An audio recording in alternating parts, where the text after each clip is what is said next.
Hi friends, welcome to my channel. ಈ ವಿಡಿಯೋದಲ್ಲಿ ನೋಡಿ, ವಿದ್ಯಾರ್ಥಿಗಳ ಒಂದು ಉಚಿತ ಬಸ್ ಪಾಸ್ ಸೌಲಭ್ಯದ ಬಗ್ಗೆ ಮಾಹಿತಿ ಇದೆ ನೋಡಿ. ಆದೇಶ ಇಲ್ಲಿದೆ, ಕೆಳಗಡೆ ನೋಡಬಹುದು ನೀವು.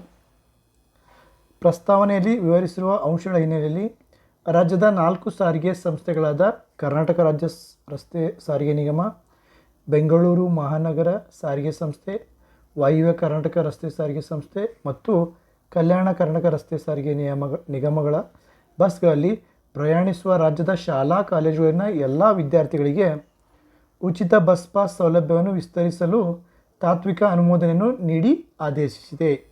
ಸೊ ಎಲ್ಲ ಶಾಲಾ ಕಾಲೇಜು ವಿದ್ಯಾರ್ಥಿಗಳಿಗೆ ವಿದ್ಯಾರ್ಥಿನಿಯರಿಗೆ ಫ್ರೀ ಬಸ್ ಪಾಸ್ ಅಂತ ಕೊಟ್ಟಿದ್ದಾರೆ. ಇದಕ್ಕೆ ತಕ್ಕಂತೆ ಕೆಳಗಡೆ ನೋಡಿ, ಈ ಯೋಜನೆಯ ಅನುಷ್ಠಾನದ ಬಗ್ಗೆ ವಿವರವಾದ ಷರತ್ತು ಮತ್ತು ನಿಬಂಧನೆಗಳನ್ನು ಪ್ರತ್ಯೇಕವಾಗಿ ಹೊರಡಿಸಲಾಗುವುದು. ಅಂದರೆ ಇನ್ನು ಒಂದು ವಾರದಲ್ಲಿ, ಒಂದು ವೀಕಲ್ಲಿ ಏನು ಮಾಡ್ತಾರೆ, ಇದರ ಬಗ್ಗೆ ಕಂಪ್ಯೂಟರ್ ಅಂತ ರೂಲ್ಸ್ಗಳನ್ನು ಕೊಡ್ತಾರೆ. ಫಾರ್ ಎಕ್ಸಾಂಪಲ್, ಈಗ ಸಂಡೇ ನಡೆಯುತ್ತೋ ಇಲ್ವಾ, ಅಥವಾ ಎಕ್ಸ್ಟ್ರಾ ಕ್ಲಾಸ್ ನಡೆದಾಗ ಯಾವ ರೀತಿ, ಆಮೇಲೆ ಟೈಮಿಂಗು ಯಾವ ರೀತಿ ಇರುತ್ತೆ, ಅಂದರೆ ಮಾರ್ನಿಂಗ್ ಎಷ್ಟು 6 o'clock ಸ್ಟಾರ್ಟ್ ಆಗುತ್ತಾ, ಯಾವ ರೀತಿ 10 o'clock ಮುಗಿಯುತ್ತಾ, ಏನು ಎತ್ತ, ಮತ್ತು ಏಜು ಡಿಫ್ರೆನ್ಸು, ಮತ್ತು ಯಾವ್ಯಾವ ಒಂದು ಕಿಲೋಮೀಟರ್ಸ್ ಎಷ್ಟು ಏನು ಅಂತ ಕಂಪ್ಲೀಟ್ ಆಗಿರುವಂಥ ಮಾಹಿತಿ ಸೊ ಇನ್ನು ಕೆಲವೇ ದಿನಗಳಲ್ಲಿ ಬರುತ್ತವೆ. ಸೊ ಅದಕ್ಕಿಂತ ಮುಂಚೆ ಚಾನಲ್ಗೆ ಹೊಸಬರಾಗಿದ್ದರೆ ಚಾನಲ್ನ ಸಬ್ಸ್ಕ್ರೈಬ್ ಮಾಡ್ಕೊಳ್ಳಿ. ಮತ್ತೇನಾದರೂ ಮಾಹಿತಿ ಬೇಕಾದರೆ ಕಮೆಂಟ್ ಬಾಕ್ಸಲ್ಲಿ ಕಮೆಂಟ್ ಮಾಡಿ, ಅಲ್ಲಿ ಉತ್ತರ ಕೊಡ್ತೀನಿ ಅಂತ ಹೇಳ್ತಾ ಎಲ್ರಿಗೂ ಆಲ್ ದ ಬೆಸ್ಟ್ ಫ್ರೆಂಡ್ಸ್.